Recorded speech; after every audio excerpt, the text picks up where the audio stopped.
नमस्कार, आप देख रहे हैं समाचार 18 न्यूज और आज हम ये खबर दिखाएंगे उत्तर प्रदेश के कानपुर नगर से। कानपुर जीवन में अगर सफलता को प्राप्त करना है तो भगवान बुद्ध के विचारों को अपनाएं। रमेश चंद्र गौतम। सफलता चाहिए तो भगवान बुद्ध के विचारों को अपनाएं। कानपुर जीवन में अगर सफलता को प्राप्त करना है तो भगवान बुद्ध के विचारों को धारण करना होगा, क्योंकि बुद्ध विचार भी है, बुद्ध सोच भी है और बुद्ध ही सफलता है। यह बात बुद्ध पूर्णिमा के अवसर पर संत शिरोमणि सद्गुरु रविदास उड़ान देवी सराय नगर कल्याणपुर जीटी रोड में संपन्न हुई विचार गोष्ठी के दौरान दलित समाज सेवा समिति के अध्यक्ष रमेश चंद्र गौतम ने कही। उन्होंने कहा कि बुद्धि एक ज्ञान है और विचार भी बुद्ध दर्शन भी है, कल और आदर्श भी, इसलिए हम सभी को उनके बताए हुए मार्ग पर चलना होगा, तभी हम सफलता प्राप्त कर सकते हैं।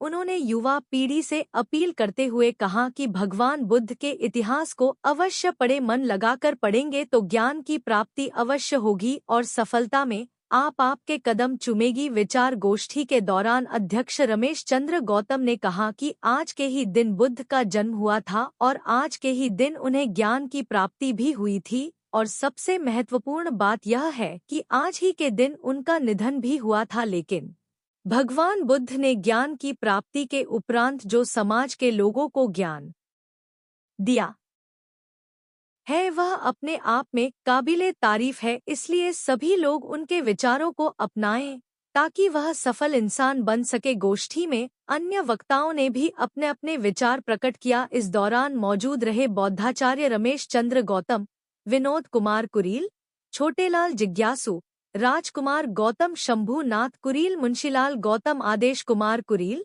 सुरेंद्र सिंह गौतम आदि लोग मौजूद रहे। उत्तर प्रदेश के कानपुर नगर से जिला ब्यूरो चीफ सागर गुप्ता की खास रिपोर्ट। बौद्धाचार्य Ramesh Chandra Gautam Buddha society of India की राष्ट्रीय कार्यकारिणी में सम्मिलित हैं।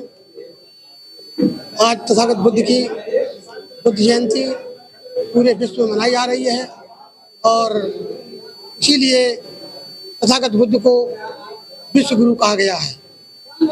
तथागत बुद्ध ने अपने जीवन में जो कुछ किया अपने शरीर पर उतारा है, उसी को हम अध्यात्म कहते हैं। शरीर के द्वारा किए क्रियाओं को का जो अध्ययन होता है वो अध्यात्म कहलाता है। उन्होंने इस संसार को मुक्ति से पाने के लिए बहुत सारे रास्ते बताए हैं। ये मुक्ति क्या है? मुक्ति एक सांसारिक दुखों से, कष्टों से, आचार विचार से, व्यवहार से, गलत व्यवहार से, इनसे हमें मुक्ति पाना है। हम किसी के साथ कोई गाली न दें, क्योंकि गाली देने वाला ही क्रोधित होता है और गाली सुनने वाला शांति से बैठता है। जब उसका हृदय क्रोधित होता है, हेरिटेज होता है, तो वो क्रोधित होकर के अनाप शनाप बोलता है।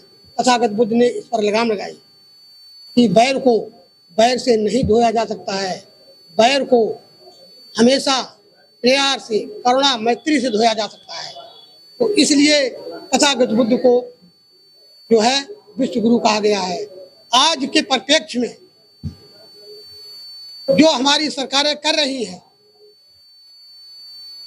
नाम तो तथागत बुद्ध का लेती हैं, लेकिन आचार और विचार उनसे भिन्न रखती हैं। जब उन्होंने ये कहा हमें युद्ध नहीं बुद्ध चाहिए, तो फिर ये युद्ध कहाँ से आया? ये मिसाइलें कहाँ से आई? ये एटम बम कहाँ से आया? अगर सच्चे अनुयायी आप बुद्ध के हैं तो इन बातों को धिक्कार करें, हम एटम बम मिसाइलों से दूर रहें, तभी इस विश्व की सही सलामत तरीके से पुनर्जागृति हो सकती है। अन्यथा ये विश्व फिर गतिमान है, चूक चक्र है, तो चक्र के चलते हुए ये विश्व अपने फिर पुराने पायदान पे आने की संभावना रखता है। धन्यवाद।